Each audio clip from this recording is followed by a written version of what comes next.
কিচেনে সকলকে স্বাগত। তোমরা সব কেমন আছো? আশা করছি সকলে ভালো আছে। তোমাদের আশীর্বাদে আমরা ভালো আছি। আজকে আমি রান্না করবো পাঙাশ মাছ। এখানে দেখো কড়াই বসিয়ে দিচ্ছি, কড়াই গরম হয়ে গেছে, গ্যাস আগে থেকে জ্বালিয়ে দিচ্ছি। জল দিয়ে দিলাম 1 গ্লাস।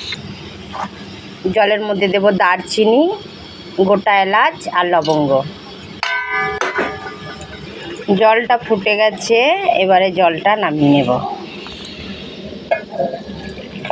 জলটা নামিয়ে নেব। এবার কড়াইটা আবার বসিয়ে দিলাম, জলটা এবার ঢেকে দেবো। কড়াই গরম হয়ে গেছে, এবারে দিয়ে দেবো সর্ষের তেল। তেল গরম হয়ে গেছে, এবারে মাছগুলো দিয়ে দেবো।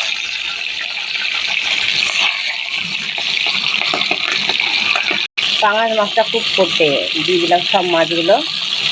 এবারে মাছগুলো পাল্টে নেব। যা ফুটছে মাছগুলো, ওরে বাবরে, লাল লাল করে ভাজা হয়ে গেছে এক পিসটা। এই করেছি,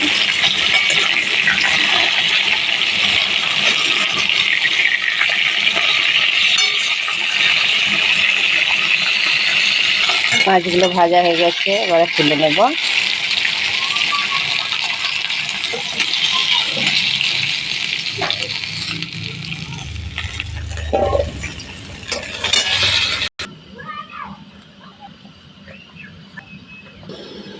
আর একটু তেল দিয়ে দেবো, সর্ষের তেল। এর মধ্যে দেবো শুকনো লঙ্কা, তেজপাতা, দারচিনি, গোটা এলাচ দিয়ে দিলাম। এবারে দেবো কাঁচা লঙ্কা। এবারে দেবো পেঁয়াজ কুচি।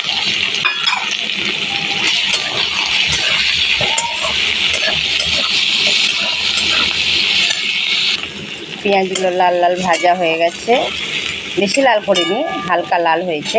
এবারে দেবো আদা রসুন বাটা। আদা রসুন বাটা দিয়ে একটু কষিয়ে নেব।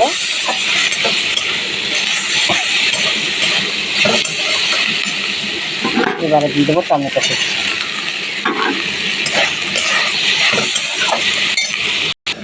এবারে দেব লবণ,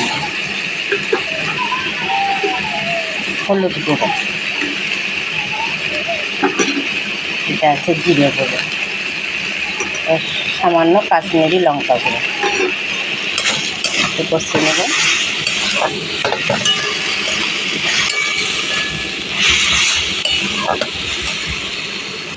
সব রকম মশলাগুলো দিয়ে কষানো হয়ে গেছে।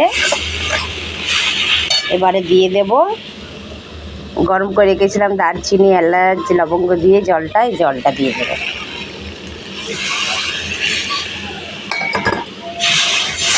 এই জলটা দিলে স্বাদ আসে আলাদা। পাঙাশ মাছটা এমনি মাংসর মতো খেতে লাগে।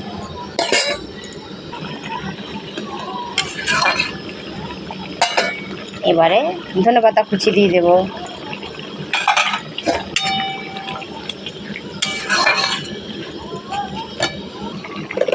এবারে মাছগুলো দিয়ে দেবো।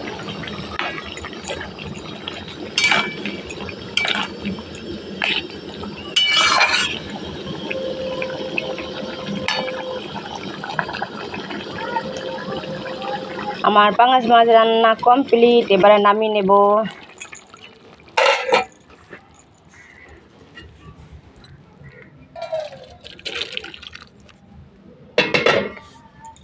কেমন হয়েছে বন্ধুরা কমেন্টে জানাবে।